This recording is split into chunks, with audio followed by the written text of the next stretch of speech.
So remember like 2 years ago during the Genshin Impact anniversary, where they gave us shitty rewards but tried to sweeten the deal by announcing a Genshin Impact anime?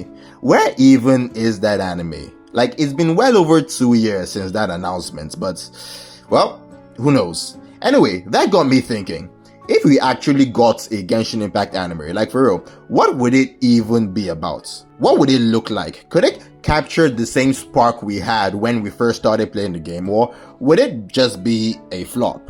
And let's be honest, I know a lot of us are burnt out from Genshin Impact lately, but imagine we're in some alternate universe where the anime drops tomorrow. What would it need to do to bring back the hype and the love?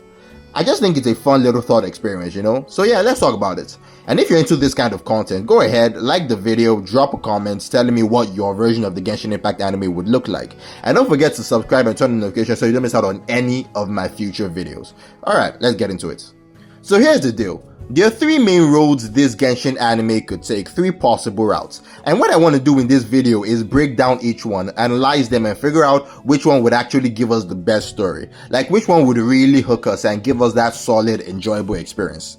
Now, the first route, and honestly this one's kind of the most boring, is just a straight up retelling of the game. Yeah, they gave us exactly what we've already played through. We start in Mondstadt, go through the whole deal with the Valen, then head to Lihe, deal with Osayo, and just keep on going from region to region, same as we did in game. And if you've noticed, this is actually the most common route when it comes to adapting source material. Whether it's a comic or a video game, most adaptations just retell the original story. Maybe they tweak a few things here and there to better fit the format, but if you've played the game or read the comic, you can pretty much predict what's coming next. Now, I'll be real, there's one benefit to this approach. We'd finally get smooth, fluid animations, cause let's be honest, Genshin, outside of its cutscenes, isn't exactly the smoothest story experience. It's stiff. So seeing those same moments in anime form with better flow, yeah, that would be cool.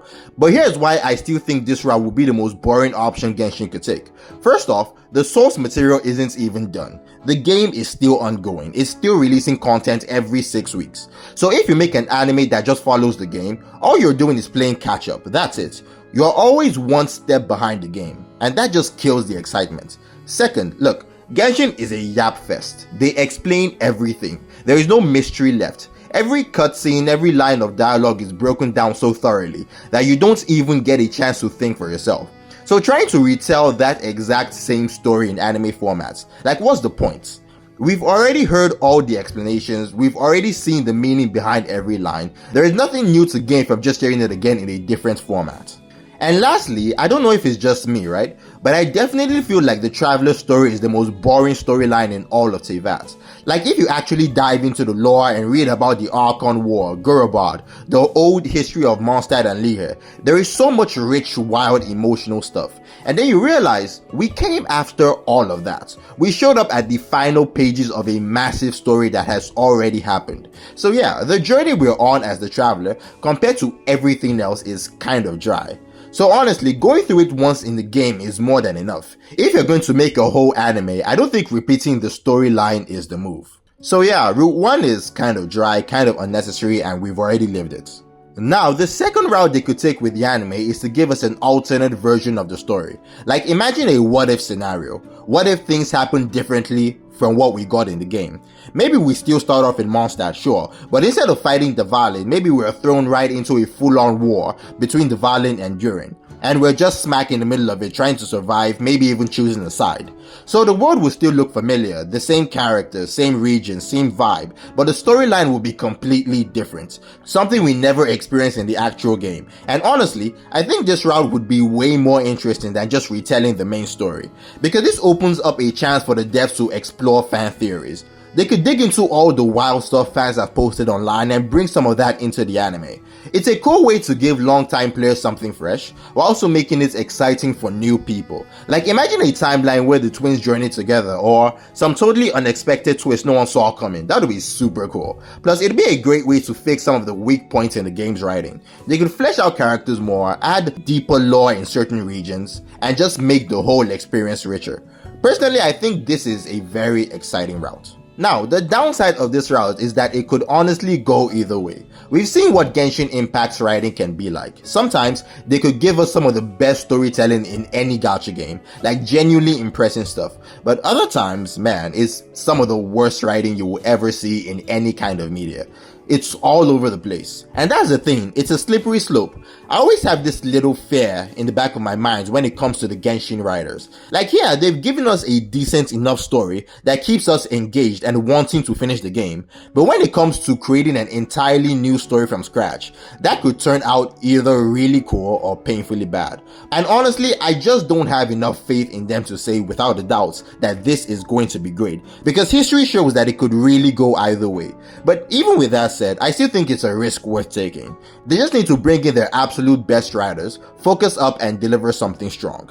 At the very least, it's a way better option than just repeating the same story we already know. So, the third route, and honestly my favorite one, is for the anime to completely leave the Traveler story behind and just dive deep into the lore of Genshin Impact. Like, forget the Traveler, forget the twins, let's just go straight into the actual history of Teyvat, because the lore in the game is insane. There is so much of it and it is so rich. We could explore Remuria, we could dive into Gurubad, we could learn more about the Adepti, the Archon War, Zhongli's backstory, the 7 Yakshas, the actual history of Mondstadt, and not just surface level stuff. We could explore Focalor's sacrifice more clearly, break down her motivations, understand the weight behind her decisions. There is just so much to unpack. Teyvat's lore alone could carry multiple seasons. I'm not even kidding. Not one, not two, but several seasons. They already have so much material to work with. All the devs have to do is to take what's already in game, books, quest lines, little details, and just turn them into something watchable. That's it, and it would be fire. Plus, this would actually benefit the game itself. Like, think about it. If they're smart, they could tie the anime to in-game environments. Like, show us what happened in a forgotten area in Liyue or a ruined part in Inazuma. Give us the history. Show us why this area is the way it is right now. Because again, the Traveler came in after everything already happened. This route gives us a chance to see the full story before the game even begins.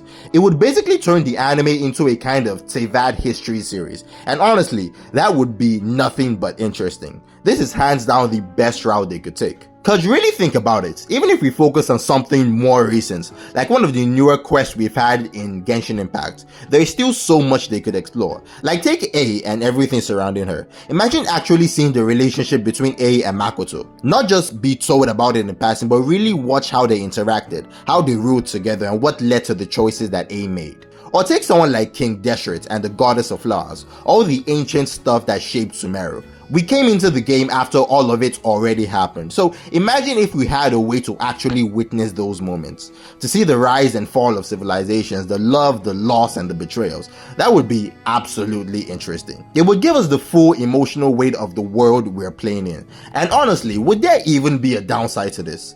I guess the only thing that might count as a disadvantage is that they also have to show us the not so exciting parts of Teyvat's history, like the stuff we'd normally skip over in books or filler lore. But even then, that's not a big deal because the interesting lore far outweighs the boring bits. Like, the boring stuff barely even exists when you compare it to how much core, rich, deep lore Genshin is sitting on. So yeah, the world of Teyvat is literally bursting with stories just waiting to be told, and I feel like this route could be a gold mine for both the anime and the game. Alright, so will we ever actually get a Genshin Impact anime? Honestly, probably not. If we're being completely real, it's unlikely. But it's still fun to sit down and imagine, to talk about all the core directions they could take it. And hey, who knows, maybe Hoyoverse will surprise us. Maybe in the next version update or during a live stream, they will suddenly come up with some news about the anime. I mean, I highly doubt it, but still. We're heading into the end game of Genshin Impact right now, and if they were ever going to announce something big like that, this might be the perfect time. I'm not holding my breath, but I wouldn't be mad if it did happen. Anyway, what do you think? Out of all the 3 routes I mentioned, which one would you go with? Why would you choose that one? Or do you have your own route entirely? Some new idea that I didn't talk about? I'd love to hear your thoughts, so drop them in the comments. And as always, I'll catch you in the next one.